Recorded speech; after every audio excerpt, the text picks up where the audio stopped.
I think grace, gratitude, all these sort of things that are sort of embedded in traditional wisdom traditions, regardless of religion, doesn't matter, Buddhism, Christianity, Islam, Judaism, are connected with our health. And the one sentence that I had recently is like, every decision you make, what food you eat, what you have for breakfast, how you choose to handle situations, is a micro contract with your DNA. And they all add up. You have all these micro contracts.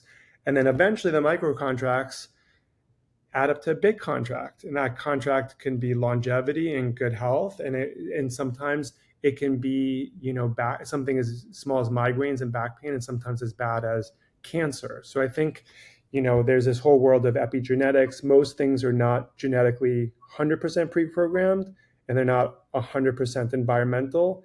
And then there's this handshake that happens between your genetics and the environment. And you get to sort of choose that environment.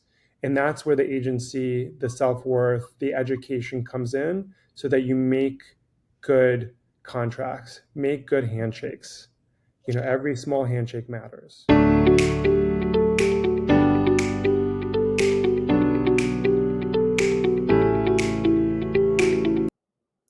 Can the personal story of a gay, Persian cardiologist and single father by choice teach us at least as much about how to take care of ourselves as the medical textbooks can?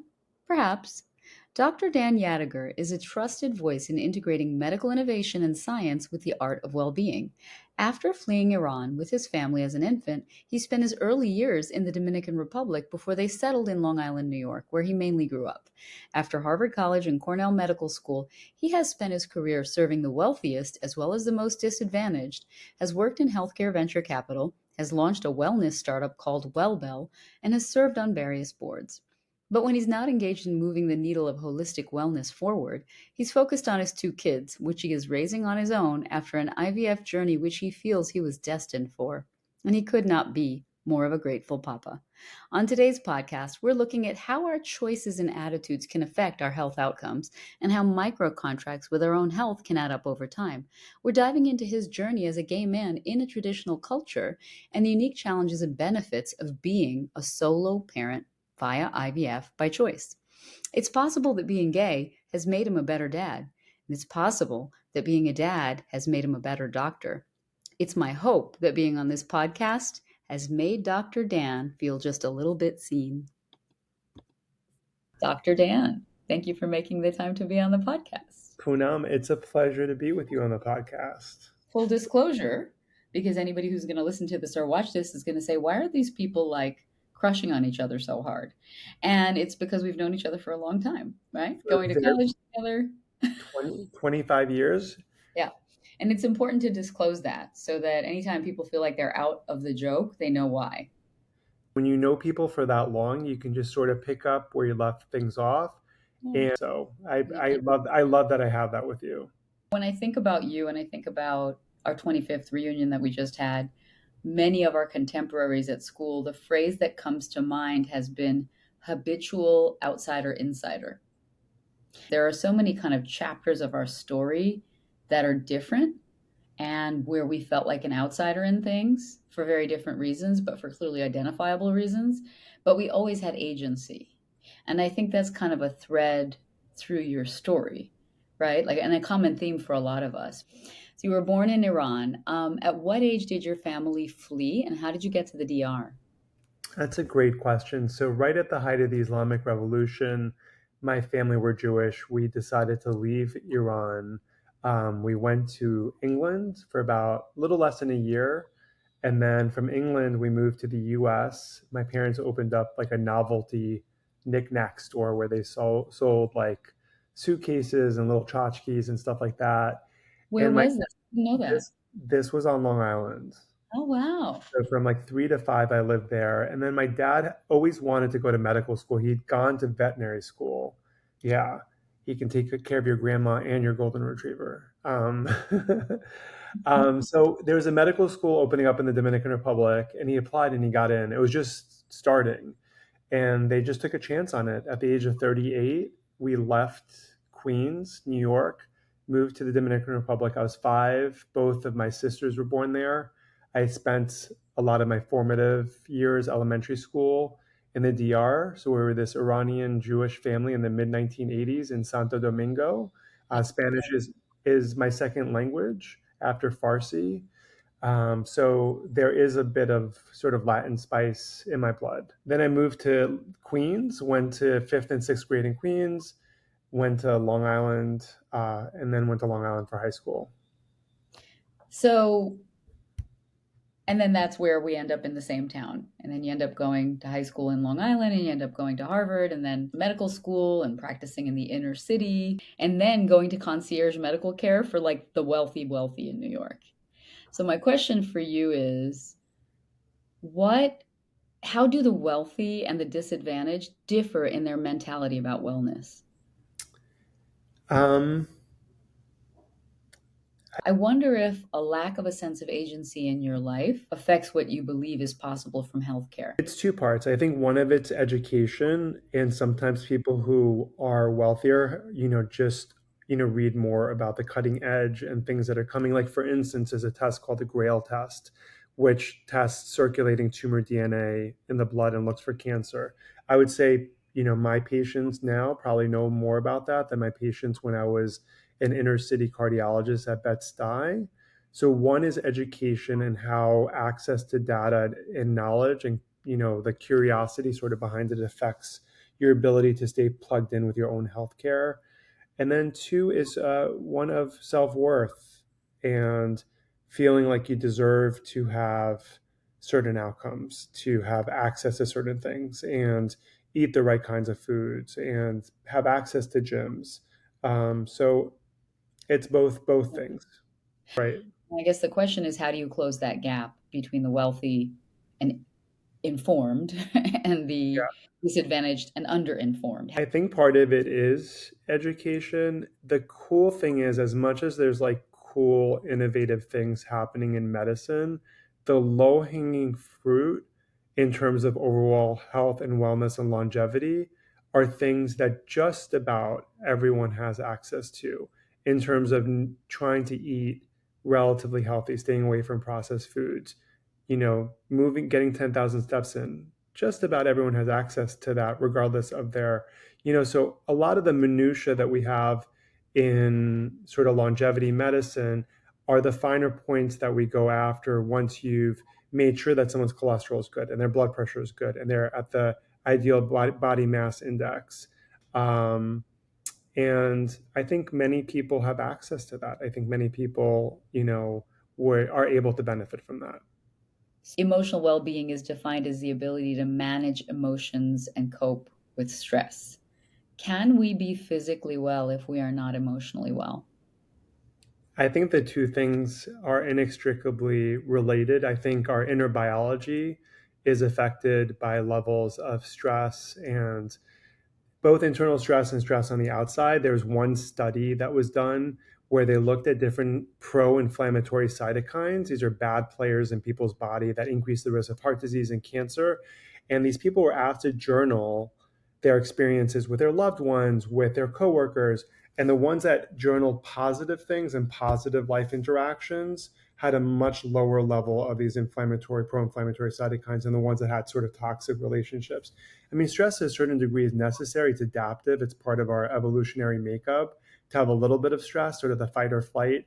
It's once it becomes dysregulated, we know that cortisol is a stress hormone. It can cause shrinkage of the memory centers. It can affect your immune system. It can dysregulate your circadian rhythm, which is so important for wellness and your wake sleep cycle. So stress is a bad player. And I think if I had to pick yes or no, it's impossible to really get to optimal health without addressing stress and making sure that it's regulated, that we have mechanisms in terms of mindfulness and practices to stay regulated. Is it worse for our health to have temporary spikes in stress? Or is it worse for our health to have ongoing low level stress that never quite dissipates? I don't know if that's ever been studied. Um, Yeah.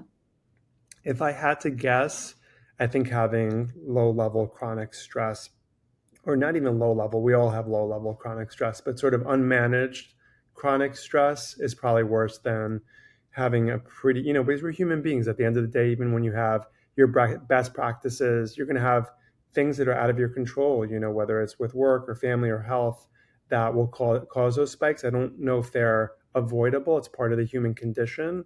But if I had to choose, I would probably choose the latter. And I think it's also stress that accumulates that doesn't have some sort of discharge. Stress that gets bottled down and pushed down and not really processed, that ultimately probably causes disease. At the end of the day, your body responds to all sorts of input.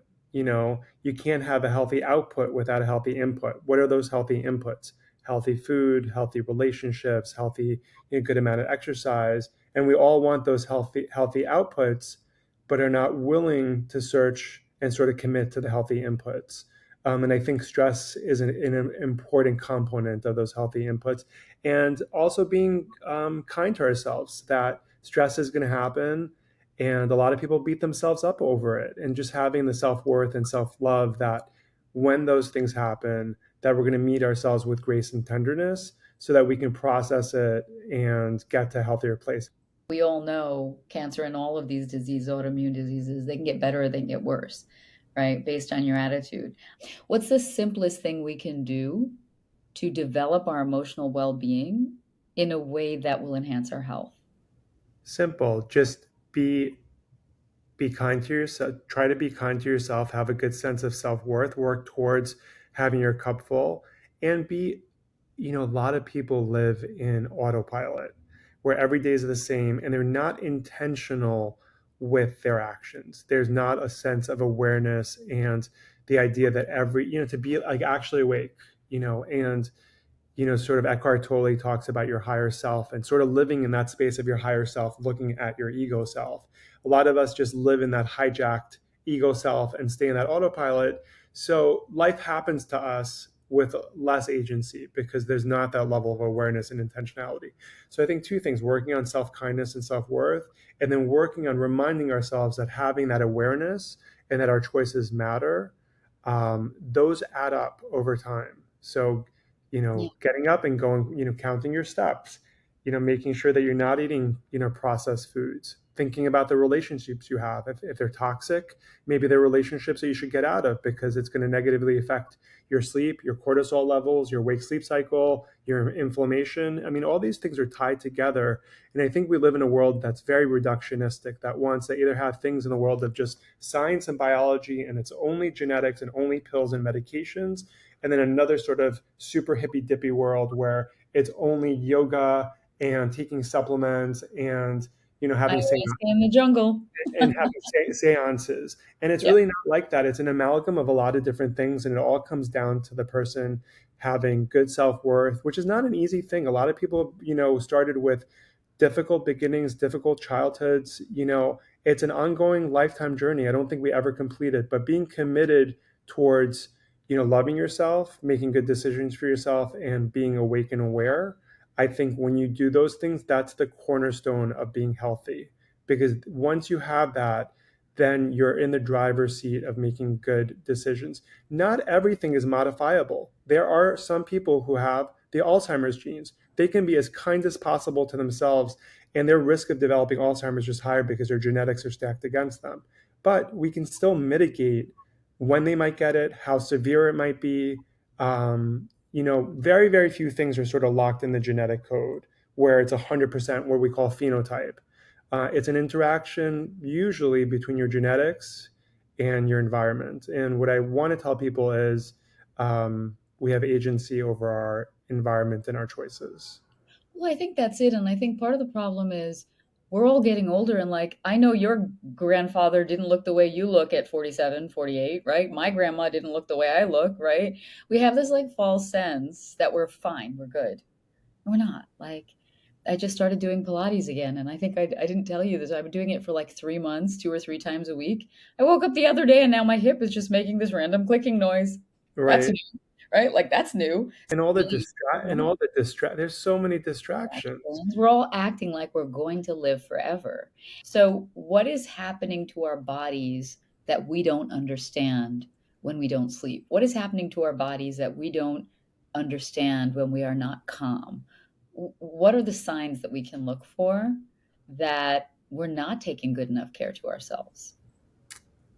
I think some of them are really simple. Let's just take the idea of sleeping. I mean, so much restoration from the mind and also at the DNA repair molecular level is happening when you're sleeping. There's been studies on sleep. Too little sleep can affect longevity, and too much sleep actually can, because it's sort of a suggestion of someone who's sedentary and not really moving and active. Mhm. So I think they did a study on like someone, there's no ideal number for any one person, but on a population level, the number is 7-11. So 7 hours and 11 minutes. So I think you try to get between 7 and 8 hours and it's also the quality of sleep, right? So you can have 9 hours of like no REM sleep. That's not going to be great. So sleep quality really matters. I keep my room really dark, really cold. When there's a drop in core body temperature, your body releases from the pineal gland releases melatonin, and that drop of core body temperature actually helps have better sleep quality as well. Does it help or hurt when my kids come into my room in the morning and physically pry my eyeballs open, my eyelids? Is that Poonam, helpful? it might be. Let's do a clinical trial and see. We'll be participants and see how that works out. Yes, Right? yes, yeah. Well, look, we all know children are bad for our health in the short term, good for our health in the long term, right? Absolutely. Amen. Connection and community and purpose are super important. So kids are a big part of that. If God gave me this vessel, I want to try to optimize what I can do in this lifetime with that and leave the greatest impact. So, in order to do that, it requires self reflection. It requires pauses and going internal to think about things. And gosh, there are plenty of things that I haven't done perfectly, and that's the only way that I've learned. I've fallen on my ass.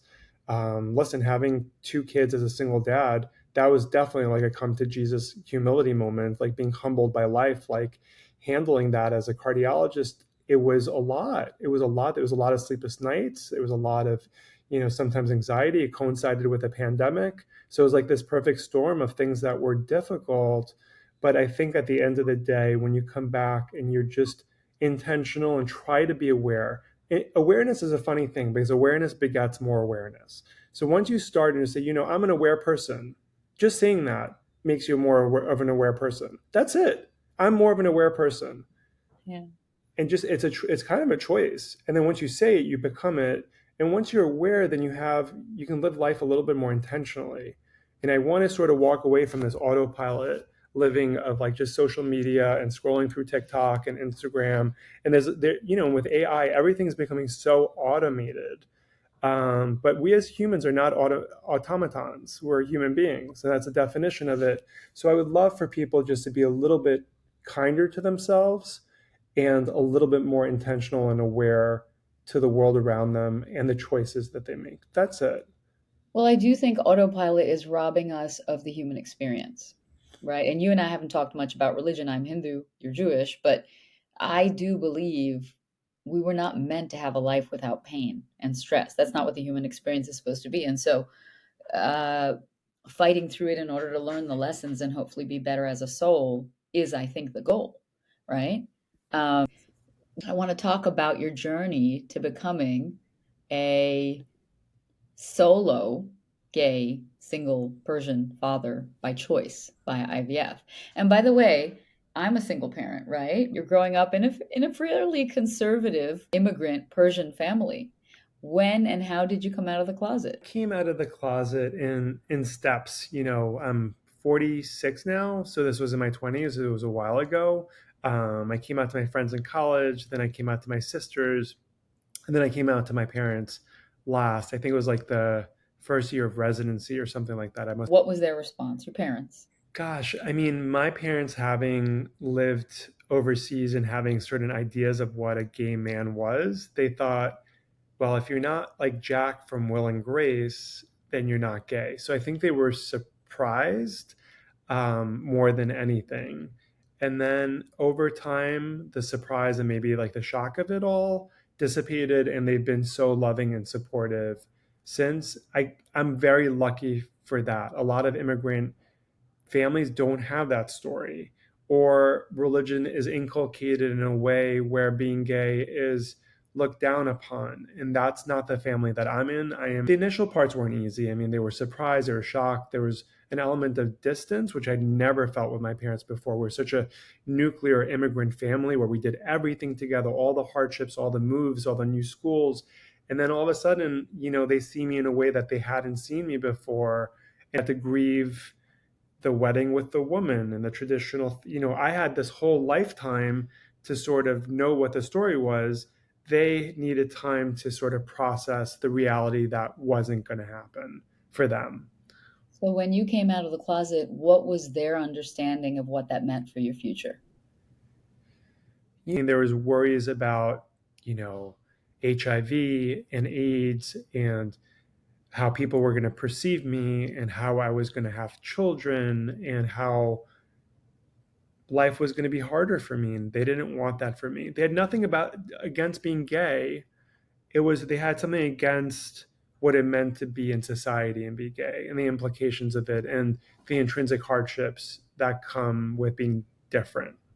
So they reacted with fear for how this would impact you, not shame around it being a fact. Is I that mean, more I what it is? I guess there's we're also from a very tight, Persian Jewish community in Great Neck. There must have been an element of like what are, the Joneses going to think about us having a gay son, but I don't think that was the prevailing thought. I think Well, and then, that brings me around to you becoming a parent. You say you always knew you wanted to have kids. I think I I want always knew I wanted I to have wanted kids. to have kids since I've been out of the womb. Like I Really? came out screaming, I want to have kids. I mean, so that's, it wasn't very subtle with me. If you talk to my friends from high school, they're like, Danny was talking, they call me Danny. Danny was talking about having children back in high school. There's something really ingrained in terms of like a paternal wanting to be a dad that is just, I could never walk away from. It was so clear to me, just as clear as it was to become a doctor and a healer. There's certain things that are just realities that I'm aware of, and those being a dad was one of them. So then you find yourself at 40, not having met the right person to start a family with. What was the moment when you started to begin to think seriously about making it happen on your own?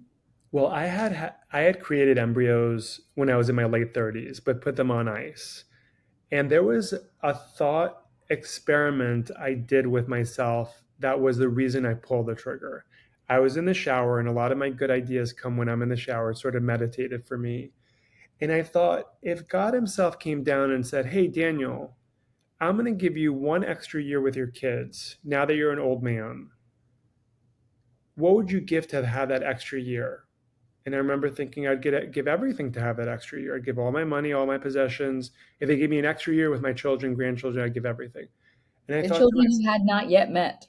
Let's be children I clear. have children I have not yet met. But I thought, I'd give everything to have an extra year with those kids. And I was like, well, what difference does it make if that year is in the beginning or the end? And I was like, well, if it could be at the beginning, then I better get started. So once I completed that thought exercise, I knew it was time to transfer and to become a dad. Even though it was scary. And I kept telling myself, less thinking, more doing, less thinking, more doing. And I just went for it. Was it different for you because you're a physician, so you have access to more knowledge about it and you could research it better than the average bird? I mean, the complexity of it, some of it is sort of the mechanistics of finding an egg donor, finding a surrogate, finding a fertility center, finding the physician that will do this, finding the right attorney. So there's mechanical, it's like putting a puzzle piece together. And I think being a doctor definitely helped with that. But then there's like the emotional, spiritual journey of it. And I don't think anything can sort of necessarily prepare you for that, even being a doctor and doing it alone. So those things were all very, very hard. But I got very lucky. I made a whole bunch of embryos. I did 2 separate embryo transfers, and they both took. I had amazing surrogates. The pregnancies were not without complications. Um, my son was born early from, due to from a C-section because he was placenta previa, and then my daughter was born at 33 weeks plus and was in the NICU for a week. So definitely, it's going to be a roller coaster ride for anyone who brings a child into this world. There's going to be twists and turns you can't necessarily anticipate. What was the scariest part for you? I want to put it this way. As an expecting solo single parent by choice. The first time you are sitting there late at night and there is an embryo in another person's body, and you know day by day it is growing and it is yours, and your life is about to completely change, but it's out of your hands because you're not with her, you know? What's the scariest part of that? This is for every parent. You Mhm. don't know how that pregnancy is going to go. You don't know who that baby is going to be. You don't know what personality traits they're going to have, whether they're going to be healthy or not healthy. So when you're doing things like that, it's an ultimate surrender to higher power, because which sperm is going to meet which egg, which is going to result. It's and the permutations are can't even calculate the permutations of that. So there's an element of surrender and grace that's required. And I think that's the hardest part is just really surrendering and knowing that the right baby will come at the right time with the right lessons and the right journey. And I had to work really hard to surrender into that moment. And you and I are not good at surrender. You and I are good at getting the job done. It's a beautiful and it's a very humbling thing. What do you wish you knew about the process before you got started? About the process of IVF or process of becoming a dad? Both. The process of IVF, I feel like I understood it really well because although you can't anticipate everything that might happen, in terms of being a dad, um, just like how it just completely engulfs you in every single good, challenging, hard, exhilarating ways. There's no, even when you're a resident or a medical doctor, you have really hard nights. But once you're done with your call, you go home and sleep, and your beeper's off, and no one's calling you, and there's no heart attacks, and there's no nurses calling you. That beeper never gets turned off. And I don't think you fully realize it until you're a parent, that beeper, no matter what, never gets turned off. And there's a lot of challenges and a lot of beauty in that beeper. And I wouldn't change that beeper in for anything.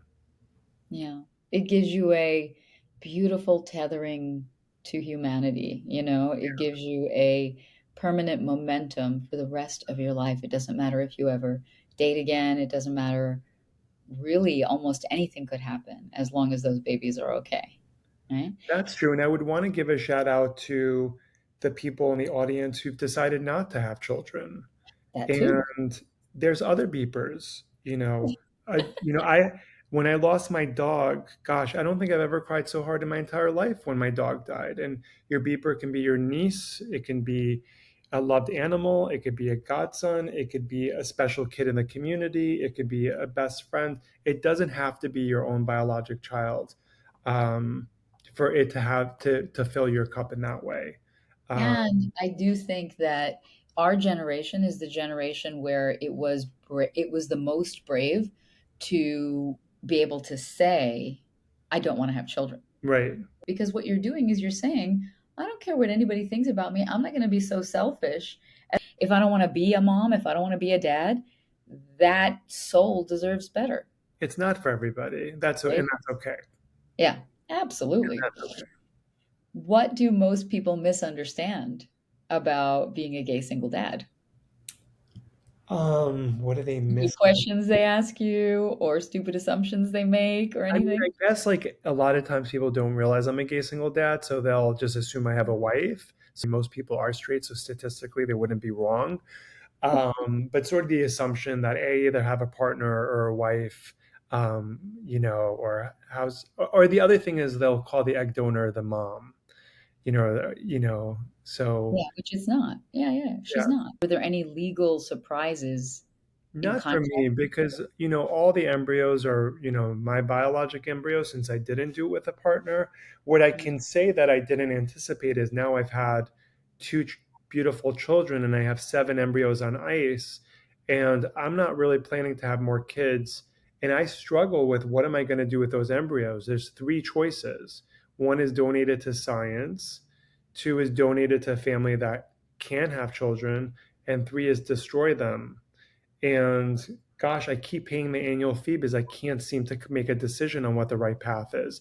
So, like, no one prepared me for that. So, when you make embryos, sometimes you make more embryos than you need or that you're going to use. And the question becomes, what do you do with those embryos once you're happy with your family and the number It of depends children on you what you think about those embryos, right? have? I Yeah. So what is hard for you about it? Why? It's just more of like a philosophical idea of a life that could be. My children, I love my children so much, and it's just hard to separate from them. There's an emotional attachment to those embryos. So Um, have you ever seen any of these studies around parenting, the impact of being parented by heterosexual parents or homosexual parents? Have you read any of this? I've sort of read like the synopses of them, Yeah. like not in depth. And There's I think one article I read, and it said children of single gay fathers by choice are better mentally adjusted over any other category of children. And the theory is that because gay dads almost never become parents by accident, it simply means if every parent on the planet was as intentional about wanting to become a parent as these single gay dads are, right? Then the kids of the world would be bulletproof. wow, we're seeing a theme here. Remember Sesame Street? There was like a letter of the day. The theme of Yeah, the day here is it is. intentionality. Yes. It is. It Yeah, keeps no, coming because these kids are so wanted and so loved, and it doesn't just happen by accident. A lot of effort goes into being, whether single or coupled gay parent, um, and yeah, no, I feel really lucky. I'm absolutely in love with my kids. back. Lightning round. Let's go for it. Do you think being gay makes you a better dad? It's hard to know because I have nothing to compare it to. Do you think being a dad makes you a better doctor? Yes. Yes. And I'll go back to the gay question. I think it might make me a better dad because of this. Hmm. Growing up different, growing up on the outside, you sort of develop this muscle of like empathy, sympathy, connecting with the outsider. And when you develop that muscle, for whatever the reason is, whether it's because you look different or you come from a different ethnicity or your hair is different or whatever the reason is, people can, you end up feeling more, and that feeling and awareness, I think, helps be a better parent. So for me specifically, growing up as the immigrant, the gay child, and different in all these sort of ways, and the outsider, sort of it helps me both as a dad and as a physician because I can plug in and tune in to people's emotional states. Well, in terms of being a dad and being a doctor, I think both of them help each other. And They both in both directions. Yeah. and I think this holistic approach, intentional holistic approach you have to the life that you have built is an example that a lot of people can learn from and feel really good about because it's not been easy for you. It makes sense that you wound up here and your kids are so lucky to have you.